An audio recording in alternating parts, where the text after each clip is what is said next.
নমস্কার বন্ধুরা, সর্বাণী রান্নাঘরে আপনাদের সবাইকে স্বাগত। বন্ধুরা, আজকে আমি চলে এসেছি ভীষণ মজাদার একটা রেসিপি নিয়ে, যেটা বাড়িতে থাকা সামান্য কিছু উপকরণে তৈরি আর খেতে দারুণ টেস্টি। আপনারা স্ন্যাক্স হিসাবে চায়ের সঙ্গেও পরিবেশন করতে পারেন, আবার টমেটো সসের সঙ্গেও খেতে পারেন। খেতে ভীষণই মজার হবে। আবার বাচ্চাদের টিফিন বক্সেও আপনারা দিতে পারেন। বানানো খুবই সহজ। হাতে সময় কম থাকলে আপনারা ঝটপট বানিয়ে নিতে পারেন। আশা করি বন্ধুরা আজকের রেসিপি আপনাদের সবারই ভীষণ ভালো লাগবে। তাহলে চলুন আর দেরি না করে মূল রেসিপিতে যাওয়া যাক।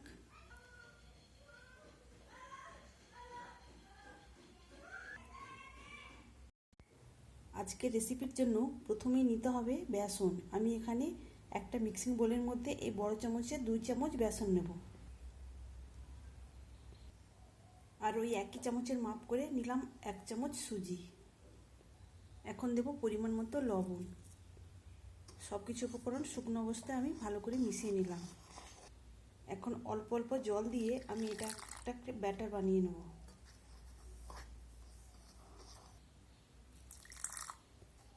তবে এই ব্যাটারটা খুব বেশি পাতলা হবে না, একটু ঘন করেই তৈরি করব।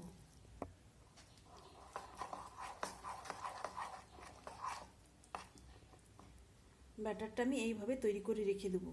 যদি প্রয়োজন মনে হয় আমি পরে আবারও জল দেব। এই ব্যাটারটা এখন ঢেকে আমি একপাশে সরিয়ে রাখবো। আর এদিকে আমি নিয়েছি 4 পিস ব্রেড।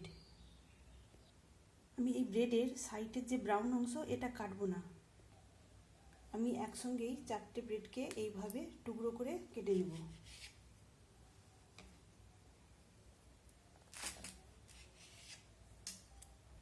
তো দেখুন বন্ধুরা, আমি এইভাবে কেটে নিয়েছি। আমি আমার প্রয়োজন অনুযায়ী এখানে 4 পিস ব্রেড নিয়েছি। আপনারা আপনাদের প্রয়োজন অনুযায়ী কম বেশি করে বাড়িয়ে কমিয়ে নিতে পারেন। এখন এগুলোকে একটা পাত্রে তুলে নেব। এদিকে ব্যাটারটা দেখুন, সুজি দিয়েছিলাম তাই জলটা অনেকটাই টেনে নিয়েছে। তো এই পর্যায়ে আমি এখন জল দেব না। এখন আমি এর মধ্যে দিয়ে দেব আরও কিছু উপকরণ। প্রথমেই দেব একটা ডিম। বন্ধুরা, এখন নিশ্চয়ই বুঝতে পারছেন আমি কেন ব্যাটারটা একটু ঘন করে তৈরি করেছিলাম। এখন এই ডিমটা দিয়ে ভালো করে মিশিয়ে নেব। তবে আপনারা চাইলে কিন্তু ডিমটা বাদ দিতে পারেন। তবে এই ডিমটা দিলে এই স্ন্যাক্সগুলো খেতে ভীষণই ভালো লাগবে। এখন এই ব্যাটারের ঘনত্বটা দেখুন,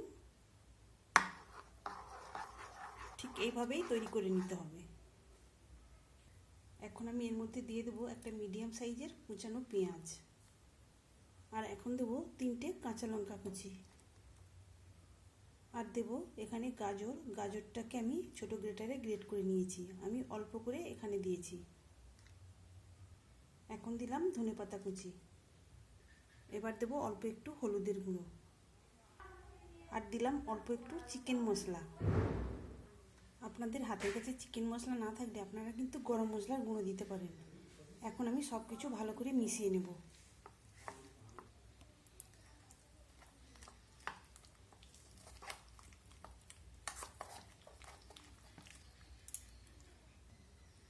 বন্ধুরা, আজকের রেসিপি আপনাদের ভালো লাগলে অবশ্যই একটা লাইক দেবেন।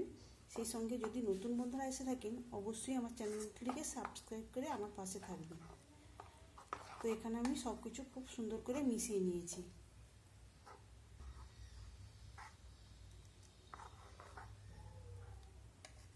এখন এবার স্ন্যাক্সগুলো তৈরি করে নেব। স্ন্যাক্সগুলো তৈরি করার জন্য গ্যাস অন করে একটা ফ্রাইং প্যান বসিয়ে ওর মধ্যে দিয়েছি পরিমাণ মতো রিফাইন্ড তেল। তেলটাকে প্রথমে গরম করে নেব। তেলটাও গরম হয়ে গেছে। এখন এই কেটে রাখা ব্রেড আমি একটা করে এর মধ্যে দিয়ে কোট করে নেব। তো এইভাবে কোট করে নিয়েছি। এবার ওই ফ্রাইং প্যানের মধ্যে দিয়ে দেব।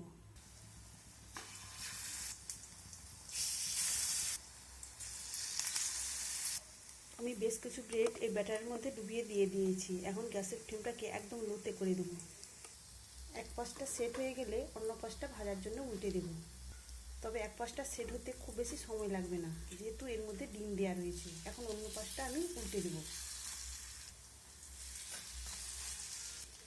যেহেতু এর মধ্যে সুজি দেওয়া রয়েছে, উপরটাতে খুব মুচমুচেভাবে তৈরি হবে। আমি সবকটাকে উল্টে দিয়েছি। তো আর একটু সময় নিয়ে আমি এগুলোকে ভেজে নেব। এগুলো আপনারা বিকালে স্ন্যাক্স হিসাবে চায়ের সঙ্গেও পরিবেশন করতে পারেন, আবার সসের সঙ্গেও পরিবেশন করতে পারেন। তাছাড়া বাচ্চাদের স্কুলের টিফিনেও আপনারা দিতে পারেন। খেতে ভীষণই মজার হবে আজকের এই স্ন্যাক্সগুলো। অপর পাশটাতেও আমার ভাজা হয়ে গেছে, এখন আমি এগুলোকে তুলে নেব। আর দেখুন বন্ধুরা, এগুলো দেখতে কতটা সুন্দর হয়েছে আর কতটা লোভনীয় লাগছে। এখন এগুলোকে তুলে নিয়ে আমি বাকিগুলো ভেজে নেব। তাহলে বন্ধুরা দেখতেই পেলেন একটিমাত্র ডিম আর ব্রেড দিয়ে কত সুন্দর একটা রেসিপি তৈরি হয়ে গেল।